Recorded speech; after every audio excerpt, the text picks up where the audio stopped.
All right, let me give you my theory of art. Definition of work of art.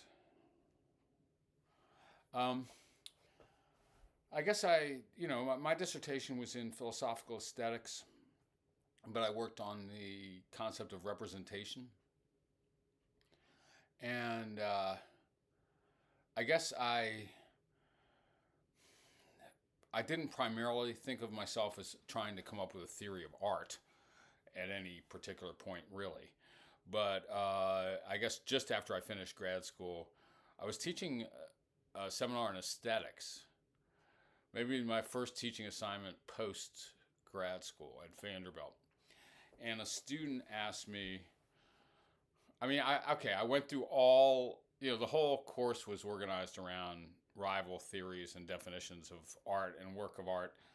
Um, and at a certain point late in the semester, a student I really liked looked at me, raised his hand, looked at me, and said, "Okay, you've told us what's wrong with all these theories." And I definitely had, try to counterexample all those theories. So now tell me what art is, Professor Sartwell. I guess I had actually thought, even working in aesthetics, that I would be able to avoid that question, and maybe people do nowadays, right? Like it. Even when I came along, though, maybe I came along at the end of this period. Everyone was obliged to have a theory of art if you were like a mainline philosophical esthetician, or at least endorse somebody else's and refine it, or something like that. Like the definition of the term work of art was certainly the central question of aesthetics. Uh, though so, and I don't know if we've ever gotten that far with it. And okay, what I'm not going to do right now, I guess, is run through all the famous theories of art. This is something I did for so many years in classes and stuff. I've got so many handouts that give like the expression theory, the institutional theory, you know, the imitation theory, mimesis, etc. Um, Now, when I came along, though, in the 80s, the dominant theory of art and the really a dominant topic, at least at the aesthetics meetings and so on, was the institutional theory of art of George Dickey. And Dickey's work had originated in the work of Arthur Danto, his paper, The Art World. And now Danto did not have an institutional theory of art. Definitely didn't endorse Dickey's version of the institutional theory of art. All right. My teacher at Maryland as an undergraduate, Gerald Levinson, who taught me the institutional theory of art and taught me my first aesthetics classes and all, had a version of what we might think, at least a version of the institutional theory, or maybe it's an alternative to it that takes on some of its insights, which he called the historical theory of art, which amounted to something like this: that if an object falls comprehensively into the unfolding history of art, that's what makes it an artwork. That sounds circular. Levinson was beautiful at trying to alleviate that problem. Um, and Dickey's, I could do this in a technical way, but I'll just, parody or caricature Dickey's institutional theory by saying, like, if it's in a museum, if it's a work of art. If it's approved, authorized by representatives of the art world as a work of art, it is a work of art, or as a candidate for appreciation in the context of the art world, that it is a work of art. All right, now as I thought that night, after the kid asked me what I actually thought art was, these are the theories that were bopping around in my head, okay? Like the expression theory, that seemed like way over, right? And so counterexampled, out the wazoo. Plenty of things are expressions of emotion that are not works of art, and plenty of works of art are not centrally expressions of emotion, I think. All right. So now, in cases like that, so this is what was guiding my thoughts. So first of all, I did really think that the institutional theory was in it was ingenious, and the attempt was to get extensional adequacy, to count all and only the right items. That was the basic way we were testing definitions of art in the analytic tradition. It's like, does it give necessary and sufficient conditions? That is, does it count all and only the right items as works of art? Of course, that indicates that we already know what the right items are. All right. Well, we do, though. I mean, look, I mean, you know, we can't dispose of every ambiguous case before we have a theory. But we can say, like, if a theory doesn't count the Mona Lisa or Beethoven's Fifth, or, you know, when you get to the 20th century, Duchamp's urinal, maybe, as a work of art. Although a theory could fail to count Duchamp's urinal and really bite the bullet and insist that it's not art. After 100 years of art status, after 100 years of being considered central to the history of art, narrated into the history of art, Duchamp's fountain. All right, so I did think the institutional theory was wrong because I thought there was art all around us and not just in the institutions. For real. Okay, so first of all, I was a pop music critic. Was popular music incorporated into the art institutions? No, but classical music was. So, I mean, okay, but you could expand the institutions. But I say, you know, a lot of pop music, popular music is art. I was a rock critic. Okay, moved above all by the blues and stuff like this. Sorry. Yes, Mississippi Delta blues art. I don't think so, according to Dickey. And actually, Danto might have problems along those lines too. Really. But, well, maybe not, though. Danto's theory is interesting. Or just like works of great craft. You know, popular arts, crafts, just the ordinary activities and many of the ordinary objects that we use. I wanted to count them as art. I was trying to do an anti-elitist thing, right? I didn't intuit that the stuff hanging in a museum was that different or that profoundly more exalted than lots of stuff that wasn't in the museum or wasn't in the museum yet.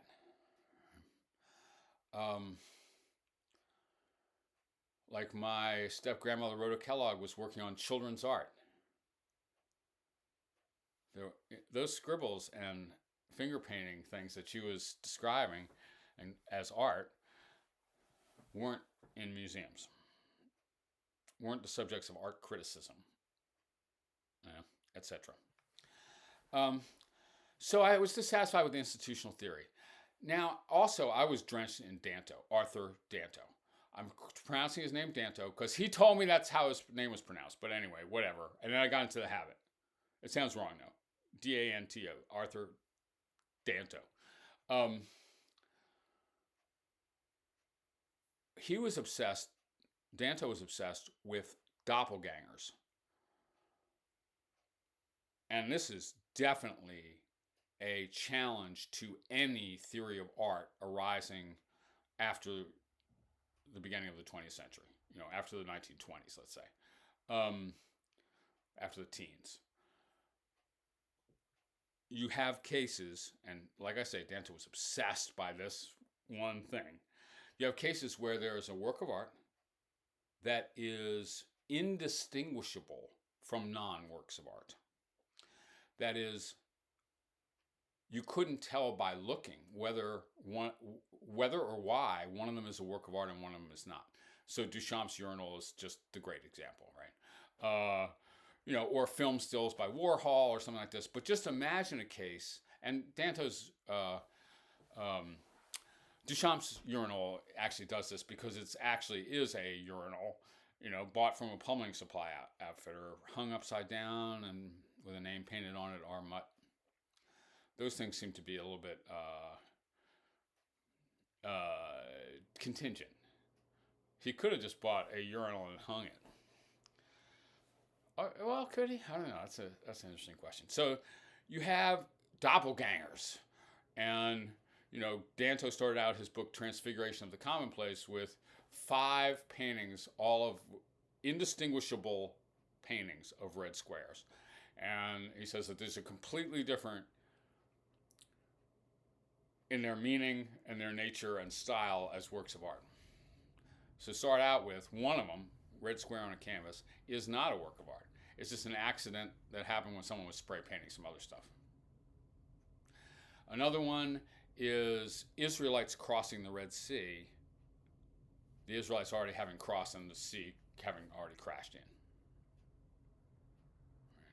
One of them is a abstract depiction of the Red Square in Moscow, etc. They're painted in different periods and from different cultures with people in different styles and shit like this. Okay. So, one thing this shows is that formalism is totally a non-starter.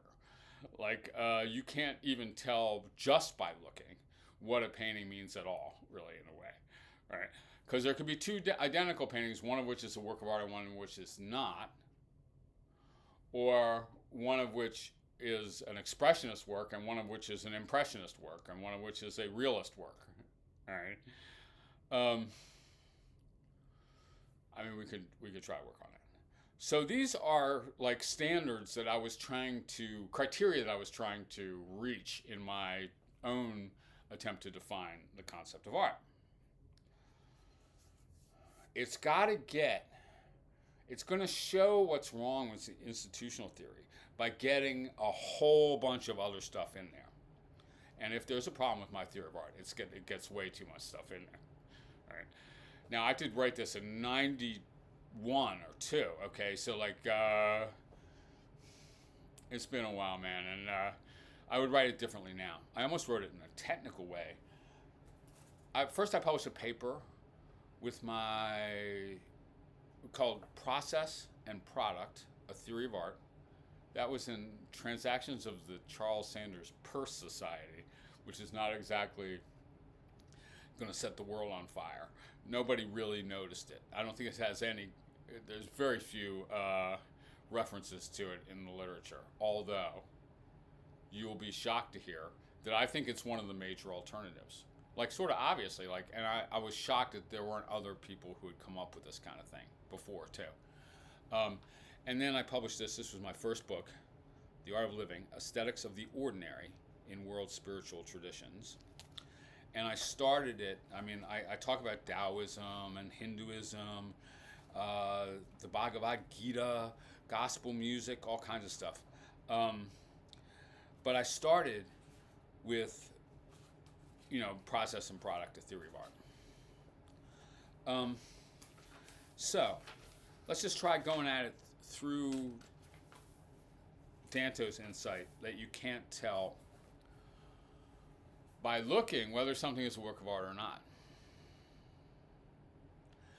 Is that a priceless object that if it came up for auction would shatter all records? Or is that a plumbing fixture that I should take a leak in right now? Well, you won't be able to tell by looking, although you might be able to tell by context. It's not in the bathroom, Duchamp's fountain. There's a Philly Museum. One version of it, the original is lost, I think, actually. How would we know? Why would we care? So, the arthood of a work of art is not something that you can detect by looking or listening. Again, formalism, the idea that what makes it art or what makes it good art is just the sheer arrangement of lines and colors or tones and tempi or something like that, is not going to survive these doppelganger examples that Danto made so much of. I was in close dialogue with Danto in this period. We were corresponding and having meals together and stuff too. I was never a student, though. Wish I was. But Okay. Now, when I took that on board, that the art status of something is not a matter of how it looks, and you can't even detect whether it's a work of art by a sheer kind of sensory encounter. Um, I started having ideas, and one idea that struck me as is that it might not be how these things look that makes them art, but how they came to be made and displayed. The process. When you go to art school, what do they teach you? Processes, right?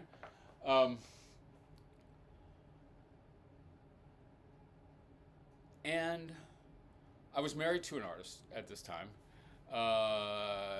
and I am again now, a different artist this time. And I knew a lot of artists all the time. And one thing I noticed about them is that they cared above all about their process. The painters I knew cared about paint and cared about how it was applied and worked on it and trained for it, okay? And the same with the sculptors and the musicians and stuff like this, right? And so I thought I could say what art is and also say something important about the meaning of life and also cure myself of what I thought of as just a torturous, like, mental illness, which is just like excessive teleology, obsessive ambition. I don't care about anything except the results. Like, what I want is to be adored as a famous philosopher and shit like this. And I want people to love, love, love my books. Okay. Well, I can't just slapdash throw any book out there and expect to get that response, can I? Now I have to immerse in the process of making the best books I can. But I had a problem along those lines. I am slapdash. Maybe you know me. No, I'm kind of slapdash and totally goal-oriented, or I felt that way then. Like, I would just erase the means if I could get to the end. You know what I mean?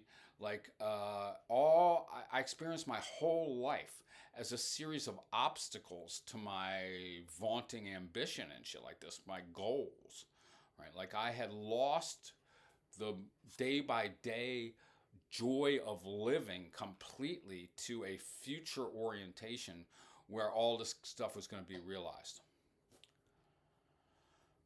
So, I defined art.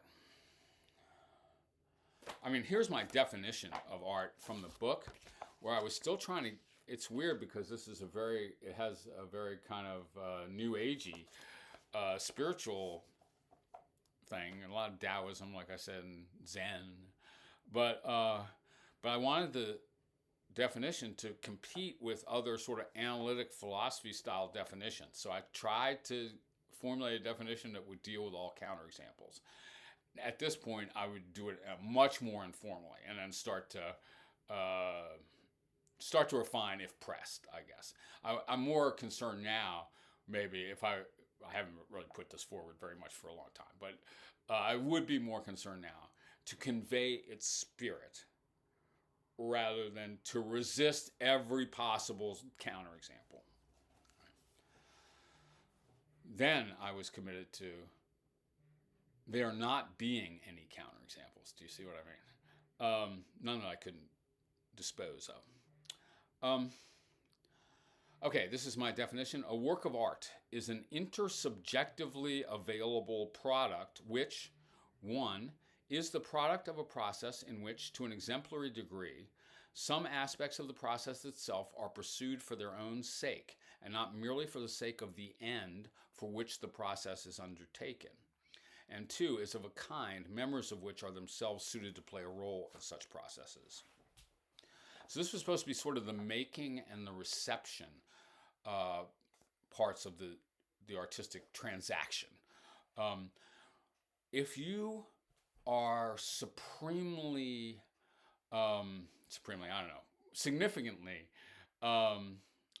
profoundly committed to the process, and if your process, whatever the process is, eventuates in intersubjectively available things, that other people can experience, then that's what art. Then you've made a work of art. It's not what you make. It could be anything. It doesn't have to be a painting, a poem, a sculpture, or a symphony. It could be anything. Because for one thing, we don't know what the art genres of the future and media of the future might be. And they've been awfully weird and varied in the past, too. It's how you engage in whatever process you do engage in. And like I say, one thing I got this from watching artists work, you know what I mean? And envying them and wanting to be more like them. Like even in my own work, like just being there in the work and not just doing this to get over. So now they're all right. There's all kinds of stuff in here, all kinds of arguments, reasons to think this is better than some other theories. It definitely counts a lot more stuff. The problem is it might count way too much stuff. So if you're doing science and you're really totally involved, or mathematics, for instance, and you're totally involved in the process in this way, and it yields an intersubjectively available product, an equation or something like this, then, an experiment, then that's art according to me. Now I'm starting to convince myself that it's just too much. But it's good in this way. Like it's an attempt to reintegrate art. It's a postmodern theory. It's an after-modernism theory. And it's an attempt to reintegrate art into the culture as a whole and into human life day by day in many different aspects. And it was an attempt also for me to get some art in my life, to live artfully, even if I couldn't fucking paint and pretty mediocre musician at best and stuff like that. All right. This is a lot about this is why I got to be an esthetician, right? Like frustrated artist,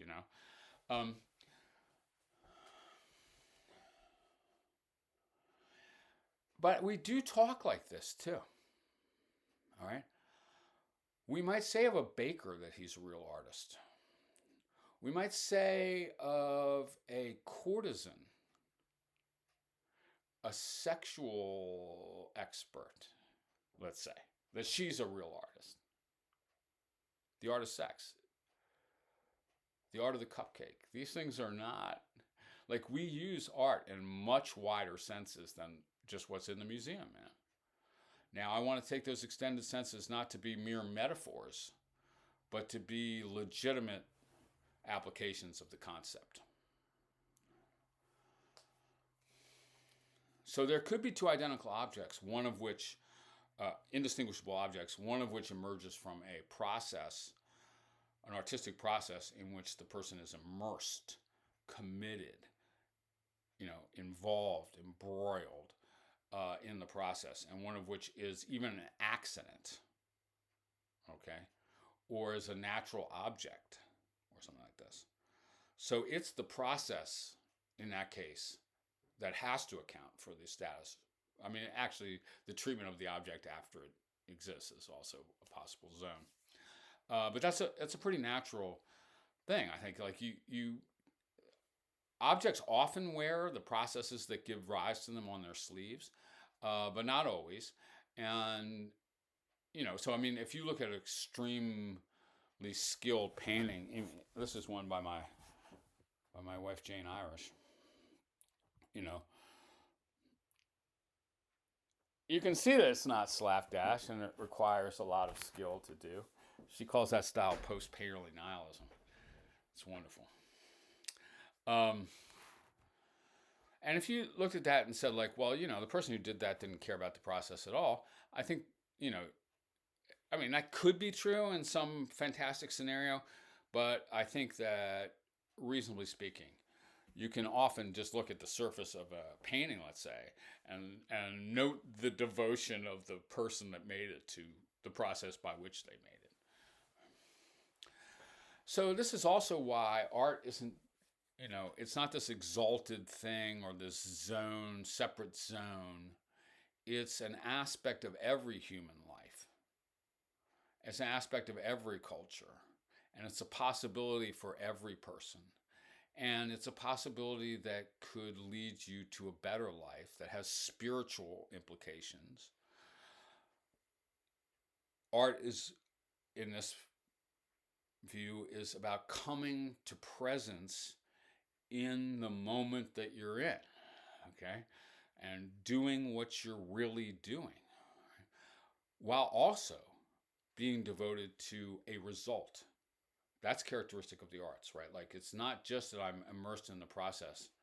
It's I'm trying to have a product at the end of that process that can be shared.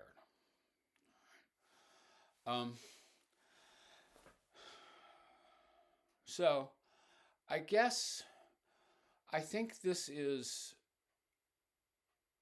I think at this point it really has problems as a theory, although it is notably superior to many of the theories, of the going theories of art.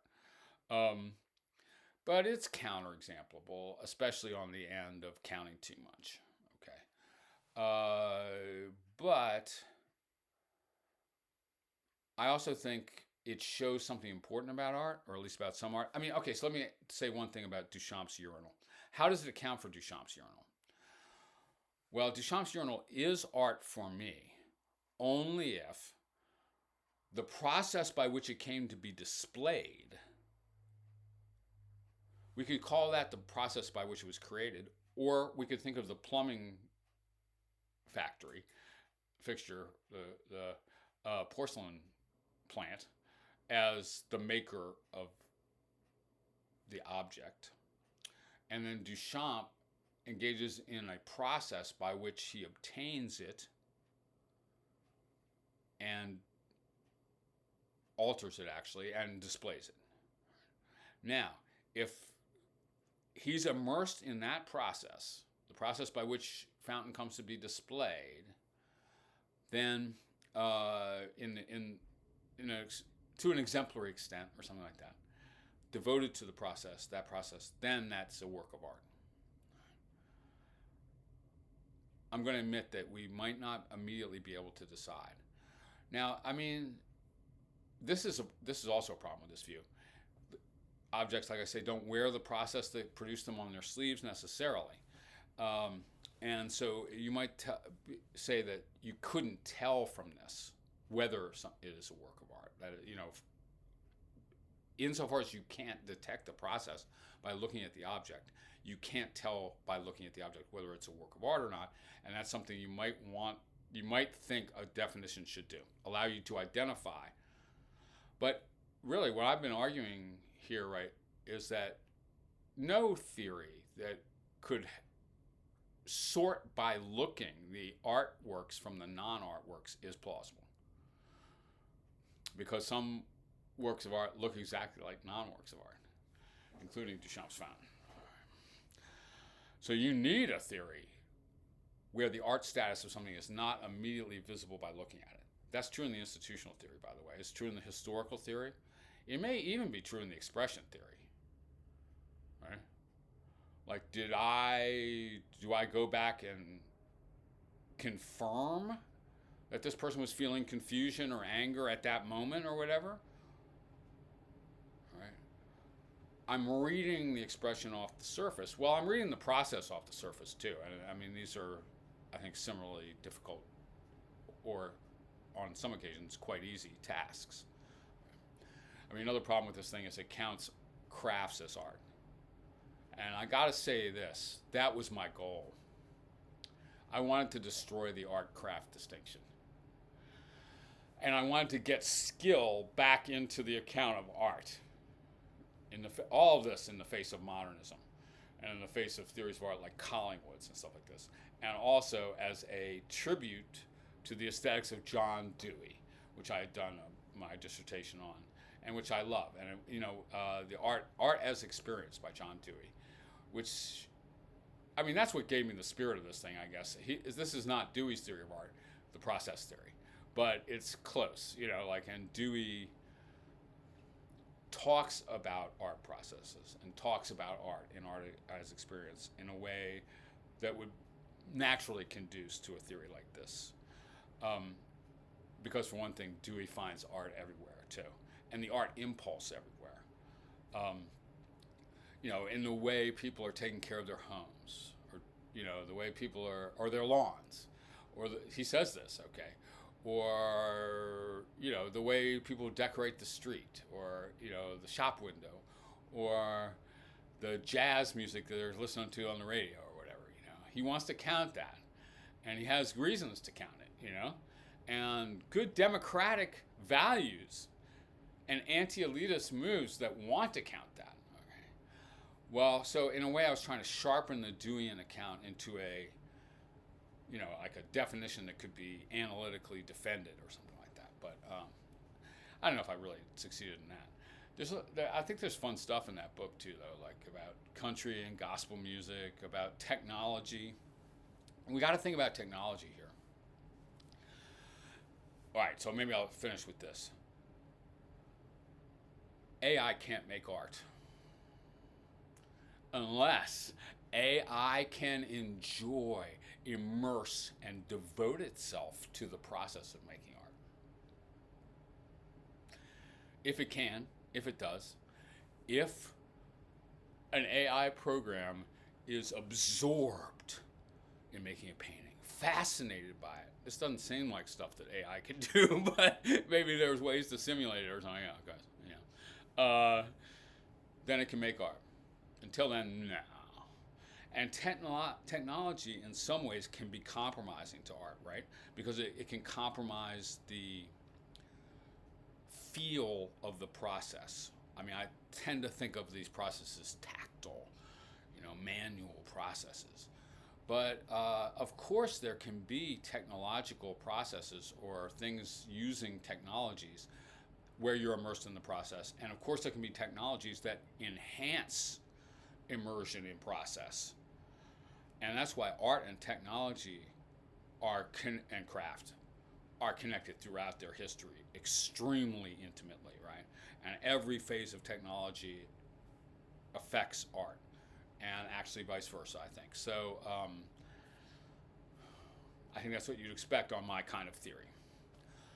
All right, so like I said, I'm just trying to get some of my central ideas down on video in my retirement. Some of the things I would be known for if I had had a much more eminent career. Certainly my theory of art might have been in there. It has been a long time since I worried about this one now. All right, later on, y'all.